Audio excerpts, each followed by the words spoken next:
Good morning, everyone. We're going to continue our chapter 3 of 11th class, the empire across three continents. That was the Roman Empire. And today's topic is the third century crisis. मैंने आपको पहले ही बताया था कि जो हमने first और second century की बात करी थी वो अर्ली फेज में आता है, ठीक है। थर्ड सेंचुरी तक आते आते third century is also called a turning point for Roman empire. Third century के बाद सर्टेन चेंजेस आ गए थे सोसाइटी में, जैसे जो वर्क पहले करे जा रहे थे वो अब चेंज हम देखेंगे कि क्या क्या चेंजेस हो गए थे। और थर्ड सेंचुरी क्राइसिस हम इसको नाम क्यों देते हैं वो स्टार्ट करते हैं टॉपिक बेसिकली, ठीक है। अब फर्स्ट और second century they were the period of peace and prosperity, also of economic expansion. लेकिन third century brought some major signs of internal strain. Roman Empire के अंदर, जो रोमन एम्पायर है उसके अंदर ही हमने देखा कि ग्रुप्स में लड़ाई हो रही है to capture the territory of each other.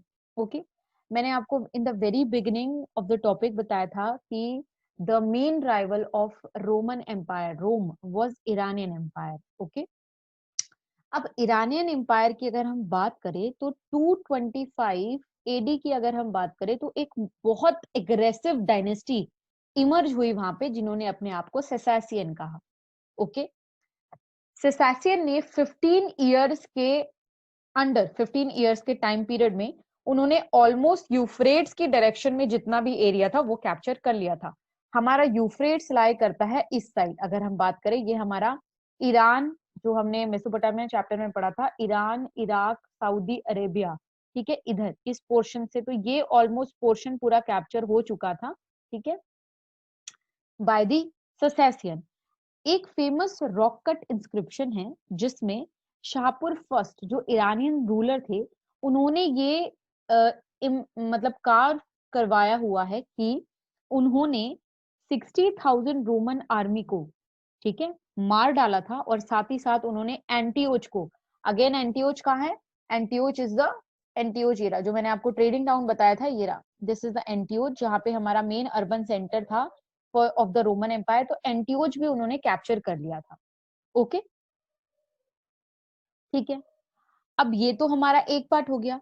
दूसरा अगर हम बात करें, जो जर्मैनिक ट्राइब थी, जर्मनी जो रोमन के अंदर लाई करा था, रोमन एम्पायर के अंदर लाइन करा था, तो एक जर्मैनिक ट्राइब, अगेन वहां पे एक ट्राइब, ये बहुत ज्यादा कह सकते हैं हम एग्रेसिव कह सकते हैं, they wanted to capture the territory. तो उन्होंने राइन और डनूब का एरिया, ये अगर हम बात करें ये राइन और डनूब का एरिया, ये वाला एरिया उन्होंने कैप्चर करना स्टार्ट कर दिया था। अगर हम ये बात करें ये पूरा एरिया ये कैप्चर करना स्टार्ट कर दिया था।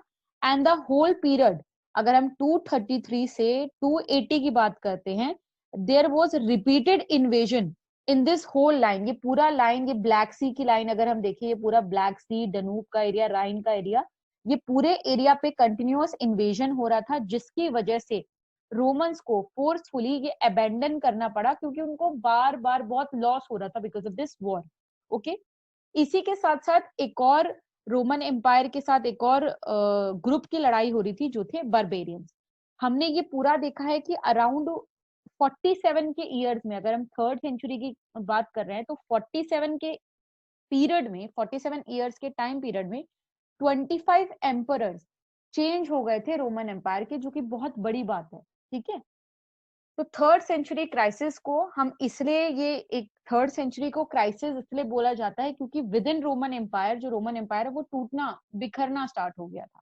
Okay, moving on to the next topic is gender literacy and culture. In this topic, we'll be studying about the Roman society, ठीक है, the features of Roman society. So, the very first feature of the Roman society is the family was nuclear. Nuclear family is जो parents and the children with them, ठीक है, ये nuclear family होती है।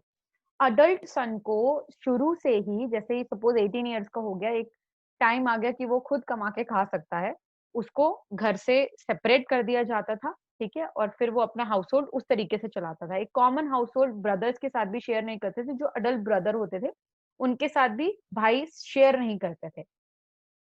Slaves को include किया जाता था एज अ फैमिली मेंबर, ठीक है, रोमन्स उसको बहुत अच्छे से रखते थे। देखो ये हम अलग अलग तरीके से देखेंगे, कई स्लेव्स के साथ बहुत बुरा ट्रीट होता था, लेकिन अगर हम starting of the Roman empire ये कल्चर की बात करें तो slaves were treated as a family, ठीक है। एट द सेम टाइम अगर हम मैरिज के लिए बात करें तो मैरिज के सर्टेन सेट ऑफ रूल्स होते थे, जो सबसे पहले जो वाइफ है, ठीक है, वो हस्बैंड की प्रॉपर्टी पे उसका कोई राइट नहीं है, उसका जो भी राइट है फुल राइट उसका अपने नेटल फैमिली जो फादर की प्रॉपर्टी है उस पे फुल राइट है। जो वुमेन डाउरी लेकर आती थी वो सीधा हस्बैंड के पास चला जाता था for the duration of marriage, जितना भी उनका मैरिज है उस ड्यूरेशन में हस्बैंड के पास रहता था, ठीक है। लेकिन जो वुमेन है वो प्राइमरी हायर होती थी अपने फादर की प्रॉपर्टी पे, ठीक है। अगर फादर की डेथ हो गई है तो वो इंडिपेंडेंट प्रॉपर्टी ओनर बन जाएगी, जो भी उसके पास अमाउंट ऑफ जो उसका इनहेरिटेड अमाउंट आएगा उसमें she will be the independent property owner. जरूरी नहीं है कि वो हस्बैंड को भी उसमें शेयर करने दे प्रॉपर्टी, ठीक है। एट द सेम टाइम तो हम यहाँ पे क्या देख रहे हैं, जो रोमन विमेन है वो इंजॉय कर रही हैं अपनी लीगल राइट, ठीक है। जैसे कि वो अपनी प्रॉपर्टी मैनेज कर रही है तो ये काइंड ऑफ लीगल राइट है। और इसी के साथ साथ हम लोग देखेंगे कि divorce was also very easy, ठीक है।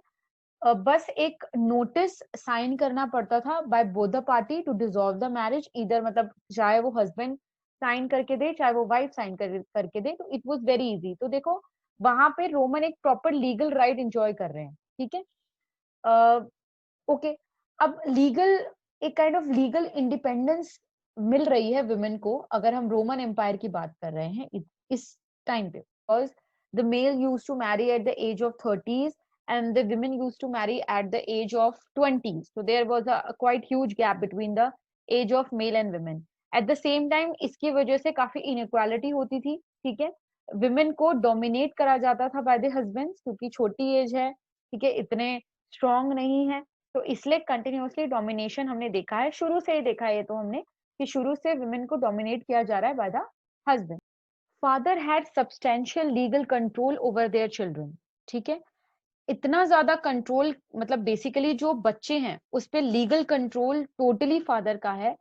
फॉर एग्जाम्पल एक जैसे अगर लाइफ और डेथ से रिलेटेड कोई डिसीजन करना है तो वो फादर ले सकता था। जैसे कभी कभी अपने अनवांटेड बच्चों को, जैसे जो बच्चे उनको नहीं चाहिए थे या जो बच्चे उनकी बात नहीं सुनते थे या उनको ठंड में छोड़ दिया जाता था ताकि वो मर जाए, तो ये भी डिसीजन फादर का था।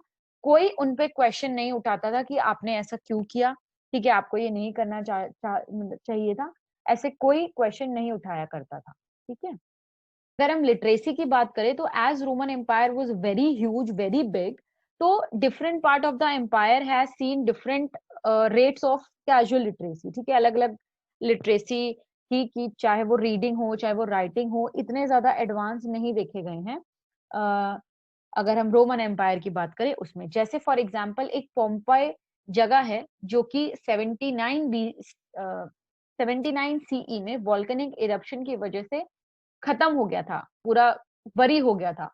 तो उसमें बहुत एविडेंस मिले हैं हमें कि कैजुअल लिटरेसी लोगों को पढ़ना लिखना आता था वहां पे, क्योंकि the walls on the main street of Pompeii often had advertisement and graffiti. ये काफी हमें जब एक्सकवेशन के टाइम पे गए हैं तो यहाँ पे काफी एडवर्टाइजमेंट और ग्राफिटी मिली है, तो जिसकी वजह से ये अज्यूम किया जाता कि शायद ये लोग लिख और पढ़ सकते थे, ठीक है।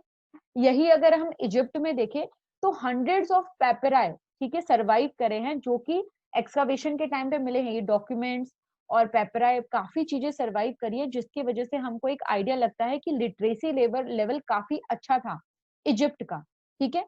अगर हम सोल्जर्स की बात करें, आर्मी ऑफिसर्स की बात करें, स्टेट मैनेजर्स की बात करें, यहाँ पे ये लोग लिटरेट काफी प्रॉपरली तरीके से।